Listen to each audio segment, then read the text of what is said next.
সুপ্রিয় দর্শক আসসালামু আলাইকুম। নাসরিনস কিচেনে আপনাদের সবাইকে স্বাগতম জানাচ্ছি নতুন আরেকটি রেসিপি দেখার জন্য। আজকে আমি তৈরি করে দেখাবো সিপি স্টাইলের চিকেন বল।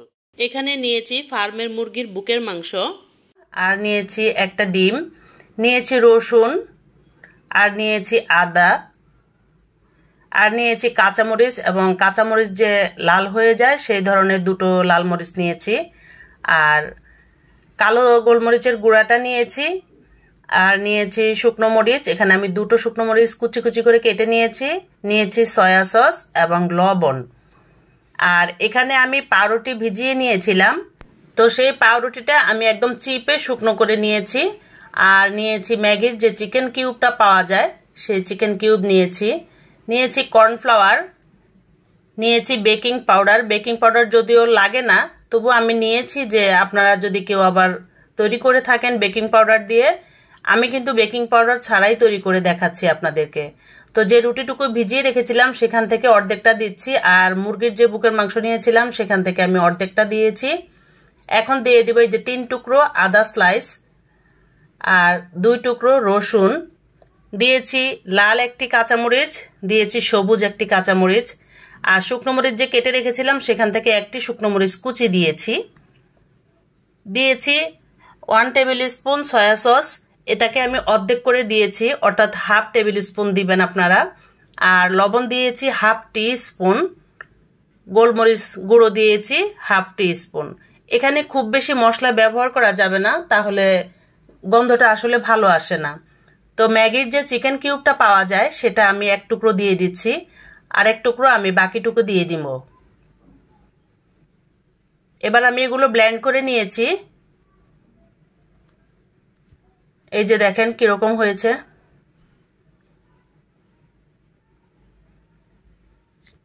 এই রেসিপিটা তৈরি করতে গেলে সব মশলাই একটু খুব কম কম করে দিতে হয়, খুব চিন্তা করে দিতে হয়।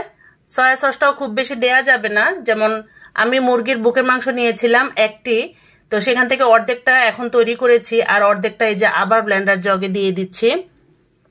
সেজন্য আমি 1 টেবিল স্পুন কিন্তু সয়া সস নিয়ে দুটোতে ভাগ করে দিচ্ছি, অর্থাৎ আপনারা হাফ টেবিল স্পুন সয়া সসটা ব্যবহার করবেন।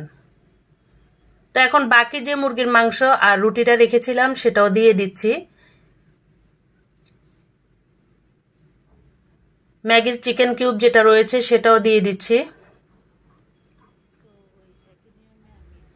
দিয়ে দিচ্ছি বাকি সয়া সসটুকু, অর্থাৎ আবারও half table spoon soya sauce, একটা শুকনো মরিচ কুচি,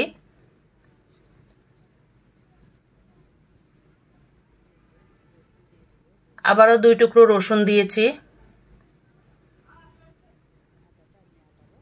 3 টুকরো আদা কুচি দিয়েছি, একটা লাল মরিচ, একটা সবুজ মরিচ, এবারও হাফ টি স্পুন লবণ দিয়েছি, এবারও হাফ টি স্পুন গোলমরিচের গুঁড়াটা দিয়েছি। এই ম্যাগির চিকেন কিউবটা কিন্তু সব জায়গায় পাওয়া যায়, এটা আপনারা দিলেও দিতে পারেন, না দিলেও হবে। তো আমি একটু দিয়েই তৈরি করে দেখালাম আপনাদেরকে। এটা না দিলে যে তৈরি হবে না এমন কোনো কথা নেই।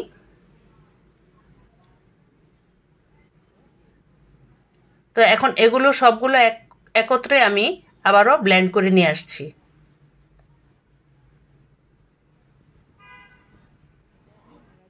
ভিউয়ার্স, আপনারা যারা যারা আমার সাথে এতদিন যাবত আছেন, আমার চ্যানেলটিকে সাবস্ক্রাইব করেছেন বা না করেছেন, বা যারা আমার ভিডিওটি দেখছেন দেখে চুপচাপ চলে যাচ্ছেন, তাদের উদ্দেশ্যে বলছি আপনাদেরকে জানাই অসংখ্য ধন্যবাদ। এই তো দেখেন আমার সবটুকু ব্লেন্ড করা নেওয়া হয়ে গিয়েছে। এখন আমি এর মধ্যে শুধু কর্নফ্লাওয়ার দিব, 2 টেবিল স্পুন কর্নফ্লাওয়ার দিয়েছি। এটা আপনাদের ইচ্ছে, আমি দিয়েছি এটা একটা বাইন্ডিংসের জন্য। আর ডিমের যে সাদা অংশটা আছে সেটা আমি পুরোটাই দিয়েছি। আমি কিন্তু এখানে একটা মুরগির বুকের মাংস পুরোটাই 2 বারে করে নিয়েছি, তা না হলে আমার ব্লেন্ডার জগে সমস্যা দেখা দিত। আপনারাও চেষ্টা করবেন কম কম করে করার জন্য, একবারে অতিরিক্ত দিলে ব্লেন্ডার মেশিনে একটা চাপ পড়ে। বাস আর কিছুই লাগবে না, সব মশলা দেওয়া হয়ে গিয়েছে, এখন শুধু মেখে নেবার পালা। তো খুব ভালো করে মেখে নিতে হবে, তারপরে এটাকে আধা ঘন্টার জন্য আমি রেস্টে রেখে দিব। রেস্টে রেখে দিলে কি হবে, এটা সেটিং হয়ে যাবে ভালো মতো। তখন এটাকে হাতে গোল গোল করে বানিয়ে নেওয়া যাবে। আমি কিন্তু ভিউয়ার্স 2 হাত দিয়ে মানে হাতের মধ্যে তেল লাগিয়ে তারপর গোল গোল করে বানিয়েছি। তো দেখেন আমার চিকেন বলগুলোর আউটলুক কেমন হয়েছে। এখন এগুলোকে আমি কিভাবে তৈরি করলাম সেটাও একটু আপনাদের সাথে শেয়ার করব। হয়তো অনেকেই রেসিপিটি দেখে বলবেন যে কিভাবে তৈরি করেছি। এই যে দেখেন, আমি 1 টিস্পুনের যে একটা স্পুন আছে সেটা দিয়ে 1 টিস্পুন করে নিয়ে এভাবে 2 হাতের তালুতে আমি তেল ঘষে তারপরে গোল গোল করে বানিয়ে নিয়েছি। ভিউয়ার্স, আমি কিন্তু এভাবে বানিয়েই আমার কাছে ভালো লাগে। আরেকটা আছে যে লম্বা করে তারপরে একটা চামচ দিয়ে কেটে কেটে নিতে হয়, সেই প্রসেসিংটা আমার কাছে ভালো লাগে না, তাই আমি আপনাদেরকে দেখাইনি। এটা কিন্তু খুবই সহজ রেসিপি। আমার আপুরা আপনারা সবাই কিন্তু এখন কম বেশি মিষ্টি তৈরি করতে পারেন। তো যেহেতু আপনারা মিষ্টি তৈরি করতে পারেন, এই রেসিপিটিও তৈরি করতে পারবেন। কোনো কঠিন বিষয়ই না, একটু চেষ্টা করলেই হয়ে যায়। তো আমি একটা পাত্রে পানি কিছু গরম করে নিয়েছি। এখন এগুলোকে একটু সেদ্ধ করে নিচ্ছি। খুব বেশি সময় সেদ্ধ করব না, তাহলে কিন্তু খেতে ভালো লাগে না। 3 মিনিটের মতো আমি সেদ্ধ করে নিয়েছি। এবার আমি তুলে নিচ্ছি।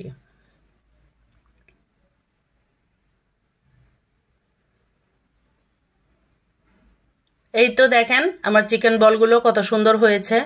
এখন আমি আপনাদেরকে একটা কেটে তারপর দেখাচ্ছি। হয়তো ভাববেন যে ভিতরের কেমন হয়েছে, সেটা একটু দেখানোর জন্যই একটা কেটে আপনাদেরকে দেখাচ্ছি। ভিতরের লুকটা কিন্তু এরকম হবে আর এরকম স্পঞ্জি হবে। এবার চুলায় একটি ফ্রাই প্যান দিয়ে অল্প একটু তেল দিয়েছি। আমি 2 প্রসেসিংয়ে আপনাদেরকে ভেজে দেখাচ্ছি। 2 ভাবে আপনারা ভেজে খেতে পারবেন। তো অল্প তেল দিয়ে কিভাবে ফ্রাই প্যানটাকে ঘুরিয়ে ঘুরিয়ে ভেজে নেওয়া যায় সেটাই আপনাদের সাথে এখন শেয়ার করছি। সবভাবেই তৈরি করা যাবে। অনেকে হয়তো মনে করেন অতিরিক্ত তেলে ভাজবেন না, তো সমস্যা নেই, ফ্রাই প্যানে অল্প তেল দিয়েও আপনারা ভেজে নিতে পারবেন। আর এটা যে কোনো তেল দিয়ে আপনারা ভেজে নিতে পারবেন, আপনারা যেটা খাবারের তেল ব্যবহার করে থাকেন সেটাই। তো এই তো দেখেন ভাজা হয়ে গিয়েছে। এখন আমি এইগুলোকে তুলে নিব। তো একবার আমি এক পর্ব দেখিয়ে দিলাম, এবার আরেক পর্ব দেখাচ্ছি। চুলায় বেশি করে ফ্রাই প্যানে তেল দিয়ে দিয়েছি। এখন এই ফ্রাই প্যানে তেলটা গরম হলে আমি কিছু চিকেন বল এখানে দিয়ে তারপরে এভাবে নাড়াচাড়া করে ভেজে নিচ্ছি। ভিউয়ার্স, এভাবে নাড়াচাড়া করেই নিতে হবে, তা না হলে এক পাশ বেশি হবে আর এক পাশ একটু কম হবে।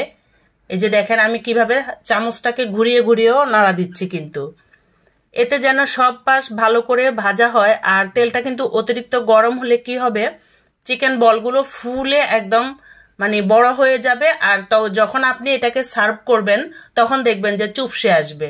তো সেজন্য চুলার আঁচটা একদম লো আঁচে রেখে তারপরে এই কাজটা করতে হবে। আমি কিন্তু লো আঁচে রেখেই হালকা করে ভেজে নিচ্ছি, দেখেন। এই তো, আর যদি আমি হাই হিটে ভেজে নিতাম তাহলে কিন্তু এটা চুপসে যেত। আমারটা কিন্তু চুপসে যায়নি। তো তৈরি হয়ে গিয়েছে আমার আজকের চিকেন বলগুলো। আমি আশা করছি আপনাদেরকে সহজভাবে দেখাতে পেরেছি। দেখা হবে নতুন কোনো রেসিপিতে। সেই পর্যন্ত আপনারা সবাই ভালো থাকুন আর আমার জন্য দোয়া করুন, আমি যেন আরও ভালো ভালো রেসিপি নিয়ে আপনাদের সামনে আসতে পারি। আল্লাহ হাফেজ।